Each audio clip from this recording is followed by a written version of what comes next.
180, jā, un 190 eiro. Saprotiet kā, es dzīvoju praktiski pusbadā. Stāstīsim, vai Ilgas kundzei ir cerības atgūt izmānīto dzīvokli.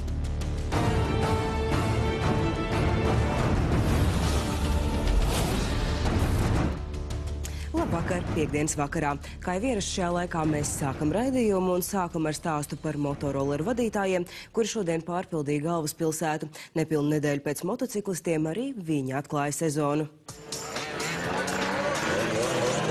3 jauni puiši, Dāvis, Edgars un Kārlis, šodien jau 5. reizi bija sastopami Biķernieku trasē motorolleru sezonas atklāšanā. Jaunieši šo pasākumu pirmoreiz rīkojuši 2010. gadā un pašiem ļoti liels prieks, ka tas kļūst aizvien populārāks. Mēs sākām aptuveni 50 motorolleri. Tas likās, tas ir super, vislielākais pasākums, mūsu panākums mūsu dzīvē un skūteru powerolleru ģimenē. Pagājušajā gadā, 14. gadā, mēs bijām ap 180, sezonas noslēgumā mēs bijām ap 190 rolleri. Mēs ļoti ceram, ka šodien mēs būsim jau 200. Mēs vēl neesam saskaitījuši, cik mēs esam, bet domāju, ka dienas gaitā mēs to izdarīsim. Puišu mērķis ir popularizēt motorollerus Latvijā un pirmajā vietā likt drošu braukšanu. Viņi cer, ka šāda divriteņu transporta uz ielām būs aizvien vairāk, lai gan atzīst arī, ka ne visiem rolleri patīk. Mēs nepatīkam autovadītājiem reizēm, bet lielajiem motociklistiem man šķiet nepatīkam vēl vairāk. Tāpēc, ka mēs varbūt mazliet kā parodējam. Mēs esam mazi.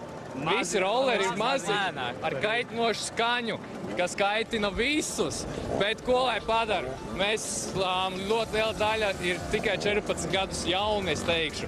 Un 14 gados ir 2 varianti. Vai nu brauc ar velosipēdu, vai nu rolleri, kas ir pirmais, ar ko vai braukt, jo viņiem tomēr ir motors.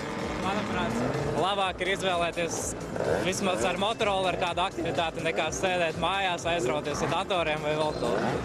Biķernieku trasē sabraukušie jaunieši mums teica, satiksmes noteikumus viņi ievēro un nepatīkami incidentu uz ceļiem bijis maz, ja nu vien kāda neliela avārija vai nenopietna skramba.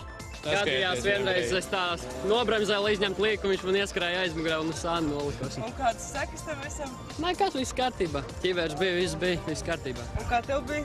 Arī viss kārtībā. Nesabojāji motociklu? Nu, pat paldies Dievam noturēja. Jā, nopietni? Jā, šeit viss bija lupatās, bet sataisīt. Jā. Mēs novēlam visiem motorolleru vadītājiem, lai labi ripo un aicinām ievērot satiksmes noteikumus. Savukārt autovadītājiem iecietību un pacietību. Ieva Brantērnes, Spēga, Degpunktā.